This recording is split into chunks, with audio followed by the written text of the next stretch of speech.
Alright guys, welcome back to Shotgun Nation. We've got the MKX-3 here, produced by Radikal, imported by SDS Imports. So the reason why I'm doing this today is because there are some discrepancies in the disassembly manual. So I'm going to hope to clear that up today and make this easier on you if you bought this thing. So let's put the manual aside, because what it tells you to do is disassemble the upper, take the bolt out and everything before the stock comes off. However, the stock needs to come off first, and I will show you why here in just a few minutes. So we're going to start this disassembly by removing the recoil pad with a screwdriver. Stick it in this hole here, at which point it comes off. After that, you're going to take a 1/2-inch socket and you're going to put it down in the stock. Get on the other side of the camera here. You're going to remove that bolt. Now the stock isn't going to come off quite yet, so what we're doing is we're going to be disassembling the lower off of this first. And the reason why we do that is because there is a set of feed lips that get in the way of the action coming out of the top receiver. So if we get the lower off first, that gets the feed lips out of the way.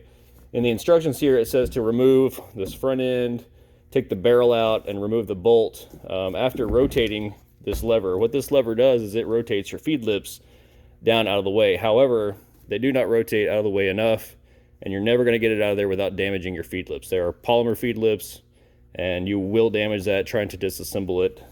So be careful about that. So what we're going to do now is we're going to pull back slightly on the bolt. Try to get this on camera here.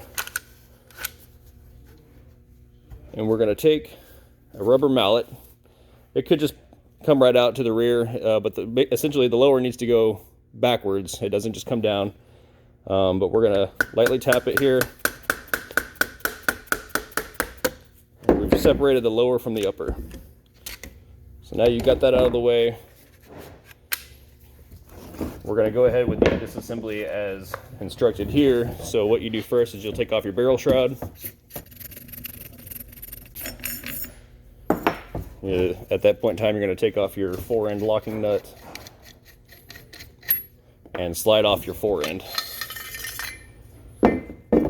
Now there is a barrel locking lug here, locking nut, and you're going to take it off. It's threaded on there, and then you got a second set of threads. Take that off. Now at this point in time, you're going to pull the bolt to the rear to unlock it from the barrel, and the barrel should come out. Now it has been in my experience that some of these barrels are really stuck into the receiver. So at that point, if it is, you want to get your gas puck backed out of the way. Take your rubber mallet again and give it some coaxing on either side of the locking lug here to get it to move out of the receiver. This one's not too bad. I had another one that took some considerable amount of coaxing, but this one wasn't too bad. So at this point in time, you can release that, slide it forward, and it comes right out. Next, to get the bolt out, you're going to have to remove the charging handle here. What you have to do is you've got to back up the charging handle just slightly. I don't know if you guys can see that. There you go. Just slightly into the middle of that section there.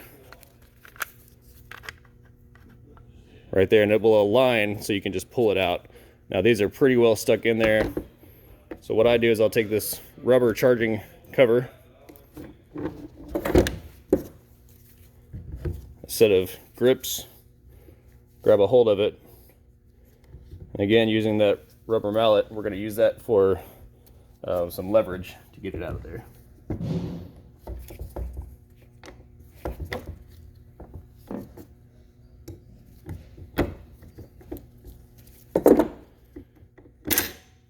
You see it all pulls out at that point in time, and everything comes forward and out. At that point in time, you just reassemble as regular, and I'll go through that here real quick actually, because there is one small point of interest when reassembling it.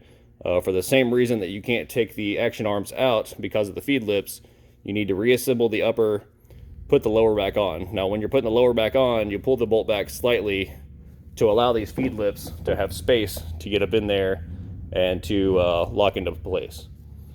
Now some of you may be wondering why I never even rotated these out of the way. Well, like I mentioned before, the only reason that these rotate is to get out of the way of the action arm. But because they don't rotate down enough to do that, there's no sense in even rotating them whatsoever.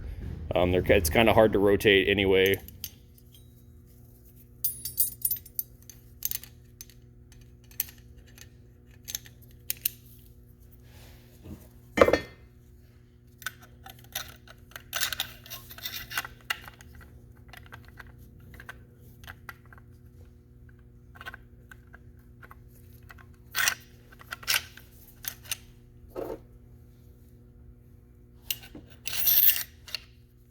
To get the charging handle back into place, you need to push back on the on the action arms here. Move the bolt forward slightly until you see the hole line up. At that point in time, you can just shove this back in the hole.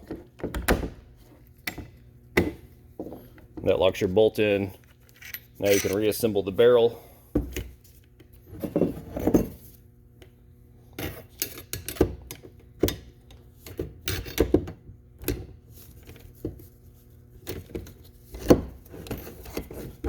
Pull back on the bolt. Let the barrel get seated all the way down into place. Let the bolt come back forward. Now we're going to install the barrel retaining nut with the teeth facing the barrel lug. Again, go back through both sets of threads.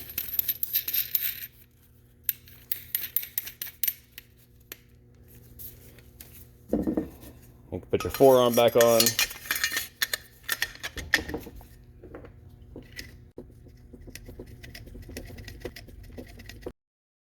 After that, you put on your barrel shroud.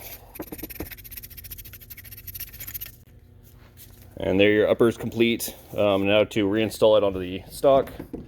Again, because the feed lips are out in the way, whether you rotate them down or not, you're going to have to do this. So there's no sense in even rotating them. What you need to do is pull back on the bolt. Get the front end in place.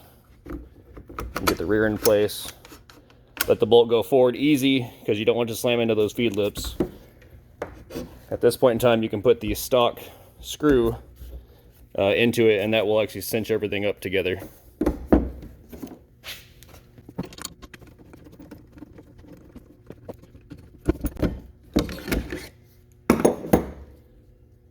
And then again, put on your recoil pad. There's a notch here. It sticks up into the top first, and then the lower part goes back into that screw. And just retighten it down with the screwdriver. Anytime you disassemble and reassemble a firearm, make sure you do a functions check. Put it on safe.